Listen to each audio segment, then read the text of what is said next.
اقبال پہلے شکوہ کی زبان کھولتے ہیں اور شکوہ میں وہ اپنے دکھڑے بیان کرتے صفائے دہر سے باطل کو مٹایا ہم نے، نوع انسانی کو غلامی سے چھڑایا ہم نے، تیرے کعبے کو جبینوں سے بسایا ہم نے، تیرے قرآن کو سینوں سے لگایا ہم نے، پھر بھی ہم سے گلہ ہے کہ وفادار نہیں، ہم وفادار نہیں، تو بھی تو دلدار نہیں۔ لہجہ تلخ ہو گیا، فتویٰ متوجہ ہوا، لیکن جب جواب آیا تو سارا نشہ اتر گیا۔ لفظ وہی ہے، صرف صیغہ بدلتا ہے۔ پہلے تو کہا صفائے دہر سے باطل کو مٹایا ہم نے، رب سے شکوہ کر رہی ہے مشت خاک، اقبال کی زبان بول رہی ہے کہ ہم نے جنگیں لڑی، ہم نے پہاڑوں کے کلیجے چیرے، ہم نے سمندروں میں گھوڑے ڈال دیے، ہم نے تیرے دین کے لیے کیا کیا نہیں کیا، برستے تیروں میں ہم نے نمازیں نہیں ادا کی، ہم نے کربلائیں نہیں سجائیں، ہم نے کیا کچھ نہیں کیا، اور آج ہم ذلیل ہیں۔ 56-57 اسلامی ملک کو ذلت و رسوائی کا عالم۔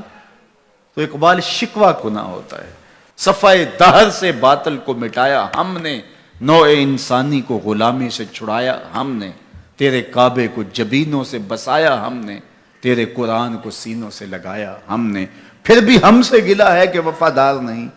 ہم وفادار نہیں، تو بھی تو دلدار نہیں۔ اب جواب سنیے، جواب اب ادھر سے آتا ہے، لہجہ اقبال کا ہے، وہی لفظ ہے، صرف صیغہ بدلتا ہے، آواز آ رہی ہے۔ صفائے دہر سے باطل کو مٹایا کس نے، نوع انسانی کو غلامی سے چھڑایا کس نے، میرے کعبے کو جبینوں سے بسایا کس نے، میرے قرآن کو سینوں سے لگایا کس نے، تھے تو آبا وہ تمہارے ہی مگر تم کیا ہو، تھے تو آبا وہ تمہارے ہی مگر تم کیا ہو، ہاتھ پہ ہاتھ دھرے منتظر فردا ہو، ہر کوئی مست مئے ذوق تن آسانی ہے، تم مسلمان ہو یہ انداز مسلمانی،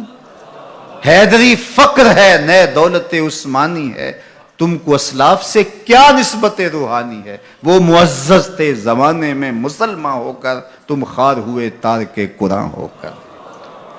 کہا تم نے قرآن کو چھوڑ دیا ہوا ہے، عملاً چھوڑ دیا ہوا ہے، تم نے غلافوں میں لپیٹ کے تو رکھا، خوشبو تو اچھی سے اچھی لگائی، اونچے طاق پہ تم نے قرآن کو سجایا، سچ بتاؤ کبھی کھول کے دیکھا، سچ بتاؤ کبھی قرآن سے پوچھا میں زندگی کیسے گزاروں، بھیڑ بن جائے مشکل بن جائے تو مشاورت کرتے پھرتے ہو، کبھی وکیلوں سے پوچھتے ہو، کبھی ماہرین سے پوچھتے ہو، کبھی کسی سے پوچھتے ہو بتاؤ میں کیا کروں، کبھی قرآن سے بھی پوچھا میں کیا کروں، یہ مصیبت کیوں آئی میرے اوپر، قرآن تو بتا میری کوتاہی کیا تھی، پھر قرآن بتائے گا کہ تو نے رب کا دامن چھوڑا تو آج رسوا ہو رہا ہے۔ وَأَنْتُمُ الْعَالَوْنَ إِن كُنْتُم مُؤْمِنِينَ، آجا حضور کا غلام ہو جا، آج اس سے سر پہ عزتوں کا تاج رکھ دیتے ہیں۔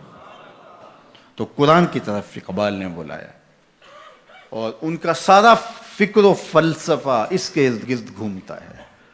بلکہ میں آپ کو ایک بات بتاؤں، یہ کسی نے نہیں کہی، یہ کتنی بڑی بات ہے۔ اقبال نے کہا کہ اگر میں نے قرآن کی تعلیمات سے ہٹ کے ایک حرف بھی کہا ہو تو قیامت کے دن حضور کے قدموں کا بوسہ نصیب نہ ہو، حضور مجھے آپ کے قدموں کا بوسہ نصیب نہ ہو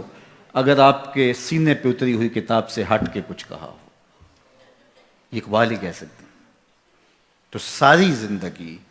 اقبال کی فکر کا محور قرآن رہا، اس کتاب سے جڑو گے تو زندگی پا جاؤ گے۔